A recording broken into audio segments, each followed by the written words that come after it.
This was a banana skin. Let's face it. We were all ready to say, look, United's poor form continues, but this was a good result, good performance. I think we were, weren't we? I don't know. Well, we've been bashing United over the last couple of weeks for their performances. They won against Brighton very poorly. I don't think they lost in the Champions League. I think you're preempting this situation. Well, no, what I was saying is that some people would suggest... Well, I mean, it was a banana skin, but I don't think we were ready to be bashing United. Well, if they lost, we would have bashed United. But they didn't lose. Well, exactly, that's what I just said. They were 3-0 up. We were cruising. I mean, I'm trying to be nice to them. To be fair, you're trying to be awkward. The first goal was key. Up until the goal, Watford, no question, were the better side, but that goal just opened the floodgates. The one that Young put away, and before half-time, you're 3-0 up. The game should have been done and dusted. They almost threw it away in the end, but they should have taken. They should have taken other chances. They could have been 5 or 6 up. If you think you're going to, whenever we talk about Man United, we can't compare them with Man City in terms of the style of football, because it's just never going to stack up. So we might as well forget that, right? Their season's just going to be about getting results however they get it. If they play well, fine. They don't play so well, they grind it out, they've got the power, they've got a bit of pace and they've got a bit of guile. So that's the way they're going to do it. And as Stevie said, it wasn't great for a long period, but it ended up being 3-0 up. It shouldn't have been as close as it was before the Lingard goal. But that's how United are going to go through this season. That's how they're going to try and peg Manchester City back. It's not going to be the pretty attacking stuff that we're seeing from the blue half of Manchester, but it might be effective. And if they're going to make this a title race, make it interesting, they obviously need these sort of results. Well, of course they do. Of course they do. But they're not going to make this close. No? Because just the same way that we see Manchester United coming up with the 3 points today, in the same way we can see Manchester United play the way that they play on the weekend and perhaps not get the result then. I find a Manchester United team that should be discouraged by one thing, and that is the performance of Romelu Lukaku, who continues to miss chance after chance after chance, and that in itself becomes important and significant when you play a match that really matters. Because if you're Manchester United and you're really in a title race... But today's match mattered, didn't it? Well, can I finish? May I finish? No, you're saying that Lukaku had a poor game. No, may I finish? Well, I thought you had. No, I was not. You interrupted me. I think that was clear. Right. Happy birthday, by the way. Thank you. Sod off. That's what you're saying. All I'm saying is that Manchester United, if they're going to contend, if they're going to be a real contender in this title race, they should beat Watford. They should. Watford away from home this season? I think. Well, what are we talking about here? We saw a clue in the way. Hold on a second. What are the expectations? What are the expectations for Manchester United? What are the expectations for Watford? This year, next year, or 10 years from now? Watford have a very good manager and they have a very good squad. And I think you saw that the way Mourinho set up for this game, playing the back three, some of the choices he made, Lingard in there. So you're saying that Manchester United would take a point away at Watford then? No. What I'm saying is he set up, I think, for a tight game that maybe they were going to nick through an individual. He wasn't going out there saying we're going to go and we're going to flatten these guys. He viewed this, to go back to what Dan said earlier, as a potential banana skin. He showed Watford a lot of respect. That's wonderful. It's still Watford. It's still Manchester United. And until somehow you're not going to convince me that Watford should be competing with Manchester United. If Manchester United is what they think they are, they should be beating Watford. That's it. It finishes Leicester City 2, Spurs 1. We'll just talk about the significance of that result in a moment. Let's talk about that penalty. Was it a penalty? I'm the opposite. I didn't think it was a penalty because I think Danny Rose kicked the player making the tackle. You don't think? He did. Yeah, but he's gone for the ball. Hold on a sec. The defender's gone for the ball and missed the ball. And as Danny Rose is having a shot, he's gone for the ball and he's got right in front of Danny Rose's his leg, and it's a penalty kick. You're not allowed to go in front of another If you player? go for the ball and you end up hitting the opposition in your own penalty box, it's a penalty kick. All right, okay, let's say it was a penalty kick. And let's say that somehow they get a draw out of this match. It's still not a good result for Spurs. No, you got to keep up with Manchester City and Manchester United, and it's not happening for Spurs. And this life for Spurs is real. We sat here and we said, oh, this team, this is a team that's going to contend. Not this season. See you guys later. Yeah, you take a look at it. If you do the maths quickly, 13 points now separate Spurs and City at the top of the table. Spurs with a game in hand. Of course, that could go up to 16 points come the end of tomorrow. Well, Liverpool and Burnley can jump them. Yeah? Yeah. I mean, they're out. They've gone. I mean, they're in the Champions League and they've been pretty good in the Champions League. But they're starting to run out of gas already. Now, we've seen Spurs in the last 2 or 3 years. I know they finished, was it second last year?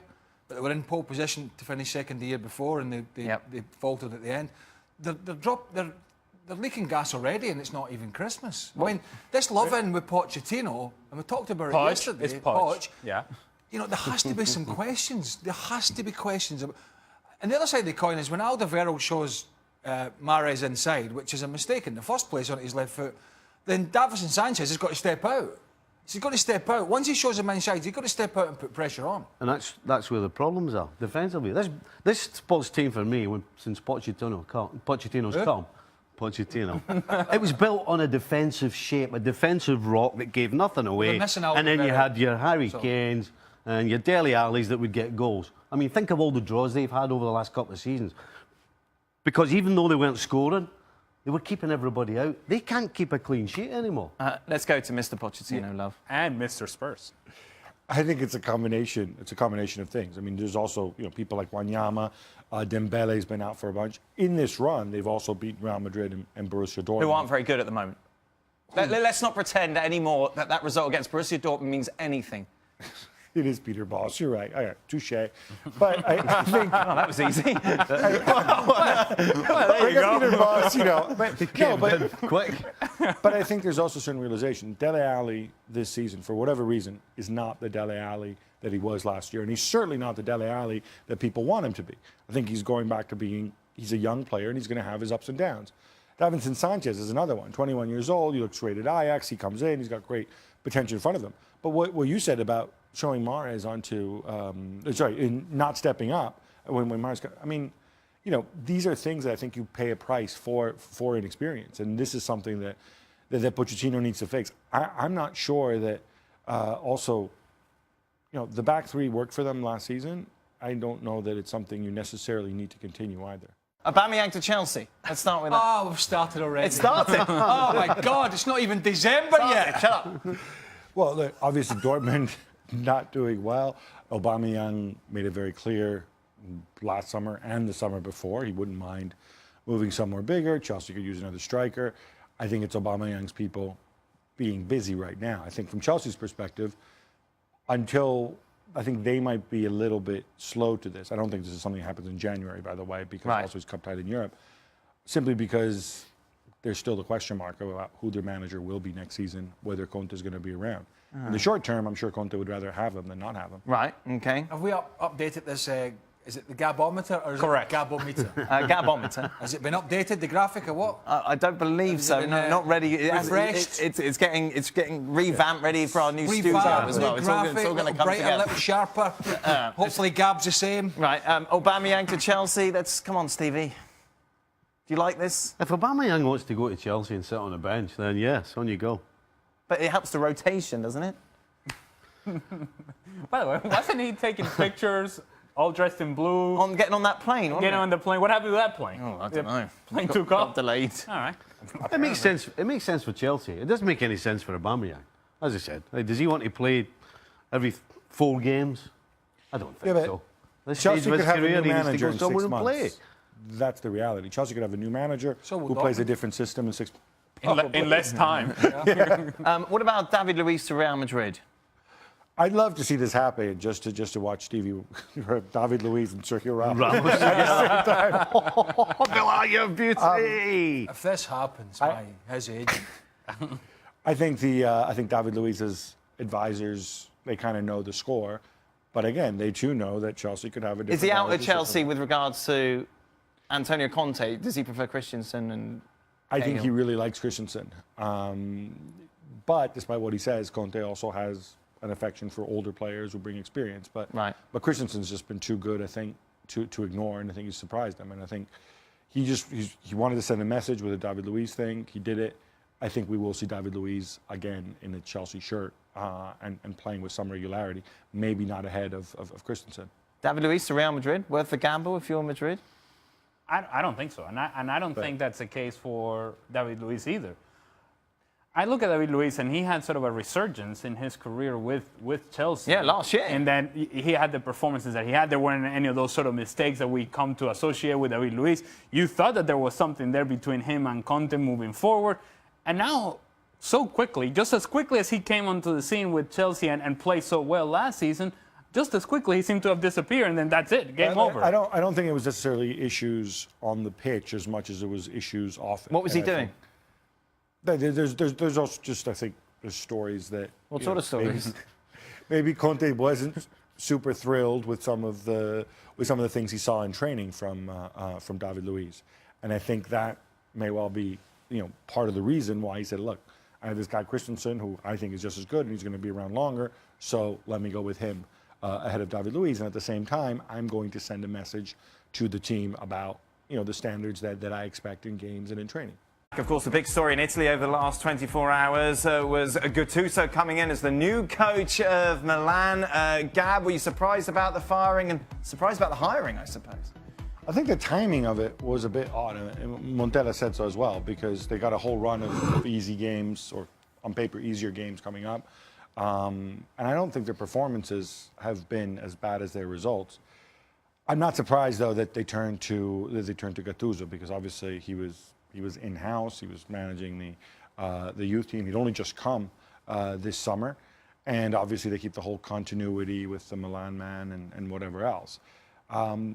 Where I'm a bit skeptical is from what we've seen of Gattuso, and he's been very up and down as a manager. To be fair to him, he's taken very bad jobs in the past in Crete and with Palermo. On paper, his style of play is quite different from Montella's. So, but right now, situation Milan are in, they don't have too many other alternatives. Welcome into Extra Time. Big welcome to Gab, who is, by the way, wearing socks. Yeah, that's if you remember the last time he was here, he was lambasted by Craig for not wearing socks. You don't have to sit next to him. Were you suggesting that his feet smell? Well, I mean... You don't want to see his ankle? What is it? Well, yeah. I don't understand the logic. So, like, your feet are going to smell less. If your feet smell. You're going to smell less if you have socks on? Yes. Yeah. Why? Because you The sweat socks are more. going to magically going to... No, because it's the skin... The perspiration sticks to the shoes. Yeah. Right. Whereas it doesn't stick to the... Whereas it doesn't stick to the socks.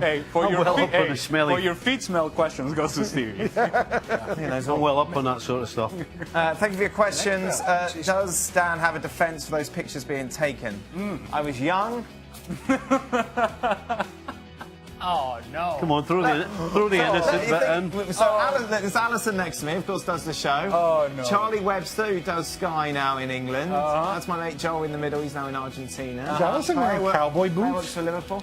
She is wearing cowboy boots. No, what you're I saying think they're is- like boxer boots. Oh, no, yes. So what you're saying is the rest of them have all gone up in the world. And I'm here with you. And Yes, that's very true. You somehow... No, that's the one. That's a game winner right there. That's a clincher. What are you holding the net for? Yes, don't let go. I don't know. Don't ever let go. That's a sacking offence, if I've ever seen one. No excuses for that one. Let's move on, shall we? There's more. What kind No, of no, pizza no, should I order tonight? Now, Gab, where do you stand? This is a great question. On pineapple on pizza, it's a debate that's been raging this week.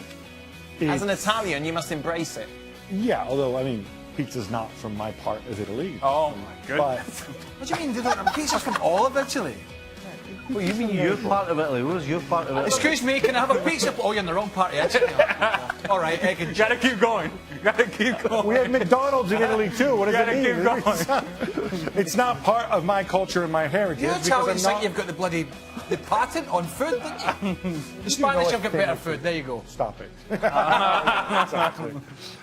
No, but to Scottish answer have got this, better food than Italians. it's not to my liking. I would be You very... don't like? Do you I like would- pizza at all? Sorry? Do you like pizza? No, I like pizza. I'm saying pineapple on pizza would not be to my liking. I would be very disappointed if an Italian pizzeria offered to put pineapple on pizza. Correct. But if you go somewhere else, that's not their culture. not They right. want to invent something and call it pizza and put Not right. pineapple. Remember that little pizza restaurant we went to around from your house? Absolutely. They didn't have any... Matteo's. De Matteo's. Didn't have any pineapples on pizzas, did they?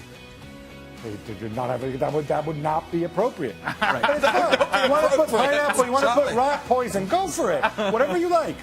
Wow, that's different. You should be matched at a restaurant.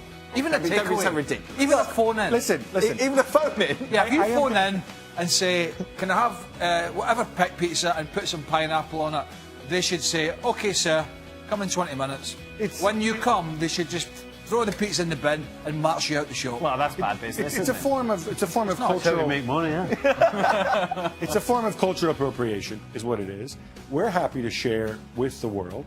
Just don't put it on us and make it seem like it's part of our culture and our cuisine. I Because don't it's think not. we are. It's No not. one's putting it on you, Gab. I just asked if you would have I pineapple think on there's a your leading pizza. question in there. I think We're it's the a same leading with question. haggis, Gab. We feel the same about haggis. When people You gave start- haggis to the world. start It's enjoyed by people and they everywhere. start messing around, putting pineapple on Do it. you know what a haggis is? Small woolly mammoth. What's a haggis, Stevie? Tell them. Dry wood. That's what it tastes like. Okay, good. So, where do you stand? Oh, you don't like pineapple. That's not even wrong. Stevie, do you like pizza? Yeah, do you like pizza? Aye. Bit foreign. Yeah, none of Too that. adventurous. Too adventurous. Too adventurous. None of that, none of that foreign muck. After a couple of pints, you know. What about your Mrs. Pizzas? Does she make a good pizza? No, she doesn't. It's the one thing she doesn't bother making is pizza. Right, because you don't really like it. I'm not that bothered about it, no. No? No. What is it then? Spag bol, on the other hand. Spag ball on the other hand. Now you're talking. You're starting to make some sense. You offered to give Gab your spag bowl and he refused, didn't he? Well, no, he didn't. Well, it's- I invited him round the house for dinner. And I said, inverted would you like some spaghetti bolognese? He goes, well, only if you cook the spaghetti properly. Oh, well. I mean, I was does like, he you not know know what? your You're not missus? getting any then. I mean, it was ate very proper well. al dente. She'd only been had it in the pan for 20 minutes. And then He's put a it in the bit fussy. microwave. Big man's a bit fussy. Did you go round in the end, Ken? I did. And I ate very, very well. at the Yeah, Little fried House. eggs, What did you have? scrambled eggs. Pineapple pizza. Pineapple pizza. I think it was shepherd's pie, wasn't it? It was, yes. I mean, how can you not be a connoisseur of spag bol? He gives it at least 2.5 minutes in the Gab, microwave. as we're on the food subject, Yes. can you explain why it's wrong to go to an Italian restaurant and order lasagna? Yes. I want to hear this. Okay. So, The short answer. unless it's some kind of special lasagna or it's a lasagnetta of some kind, lasagna are generally, in my opinion, it's the type of food that you would eat at home. You would make it at home and you would eat it at home. But what if you didn't want to make it at home? That's the whole point of going to a restaurant. Well, then you find somebody who'll make it at home for you. So, What? so you stand out in the street and then wave people down and say, Well, presumably you have friends. Can everybody make a lasagna here? what is it? Is there a bit of... Presumably you have friends, family Go to members who can Boston, make I don't get it. them to come round my house and go to stand at the Boston. Well, you kitchen. live with your family, right? They can make it for you. Go to the bus station or train station. Plenty of people This is there. what you can ask. Tinder's about. Boom, boom, boom. Can you make lasagna? Fish passport. That's Sorted. different. Well, I think Can you make lasagna? no idea what you're talking about. Anyway, If you go out to a restaurant for a nice meal, you would normally expect something a little bit more sophisticated than lasagna. What about Something a you would make well-done at home. You wouldn't go and order cereal at the restaurant, would you? Would you, Steve? Well, No, so it would be okay if my missus made you a lasagna if you were coming to my house. Oh, no. That would it be would okay. be okay, yes. Oh, okay. His Right. voice went a bit I'll tell you what, high. I'll book you in for the next time. Remember, you're we done. cannot, when we go out to eat with Gab, we cannot order from the menu either. No, by don't the way, order from the menu. Don't kid yourself. He's got no interest in you eating lasagna. He just wants his missus to make a big lasagna for him. That's all it is. No, it's not. You're not far wrong, though. She always makes homemade chips with it. Homemade fries. Right, the chips over here are... With lasagna? Yeah. But that's not good for your gout. Oh, well. A lot of things are not good for his hey, cow. no. The fries don't affect the gout whatsoever. It's the cold, wet stuff that affects the gout. That's beer, by the way. What's it? ESPN FC is back. You with us all week, Gab? I am, yes. Wonderful. Hey! Got lasagna in the cafe all week. It's on ESPN Calf. Cheap as well. Cheap Magic. as chips. Homemade. Aye, somebody else. Not at home. You finished? Carry on as long as you want. Why we got Yes! Okay, that is it. ESPN FC back at your screens tomorrow. You can join us 6 p.m. Eastern on ESPN News.